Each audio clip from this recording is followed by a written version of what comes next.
ये सब कहां से लाए हो? हम कहते हैं स्कंद पुराण का काशी खंड पढ़ो, और स्कंद पुराण के काशी खंड को पढ़ोगे तो उसमें मिलेगा कि शिवजी पे चढ़े हुए जल का आचमन और शिवजी पे चढ़े हुए जल का अपने ऊपर छींटना या किसी व्यक्ति पर छींटना, उसका फल कितना है, उसका लाभ कितना है। चल लेकर जल चढ़ाया, लेकर दिवोदास अपनी धर्म पत्नी अनंग मोहिनी के साथ पहुंचे, और जो पहुंचते से ही दिवोदास ने उन दोनों का जो स्वरूप देखा, देखते से ही अपनी धर्म पत्नी से कहा, अनंग मोहिनी तुम इन्हें जानती हो, ये कौन है? अनंग मोहिनी ने कहा, मैं नहीं जानती ये कौन। दिवोदास शंकर का उपासक था, शिव की भक्ति में रमा रहता था, काशी विश्वनाथ के भजन में डूबा रहता था।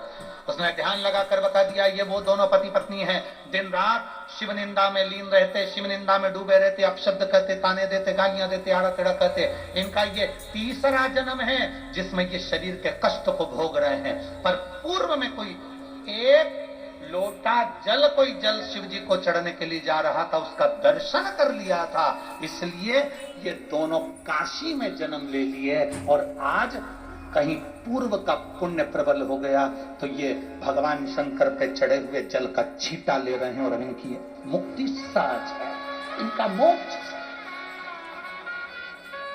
शिवजी पे चढ़े हुए जल को लेकर आए, छींटा, देवदास ने अपने हाथ से छींटा, छींटते से ही उनका शरीर छूटा, छूटते से उत्तम वस्त्र धारण कर कर प्रणाम कर कर कहा, हम जैसे पापी का कल्याण कर दिया। ये शिव जी का चढ़ा शिव महापुराण के बुद्धेश्वर संहिता में लिखा है, शंकर पर चढ़े हुए जल का आचमन प्रोक्षण ये 3 तापों को समाप्त कर देता है। हमारे भीतर के कजन कितने पाप और ताप हमारे भीतर हैं जिनको वो समाप्त कर देता है,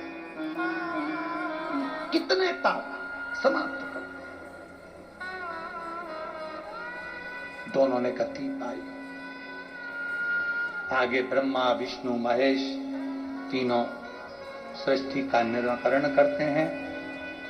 अर्धनारीश्वर भगवान का स्मरण होता है, भगवान अर्धनारीश्वर पधारते हैं।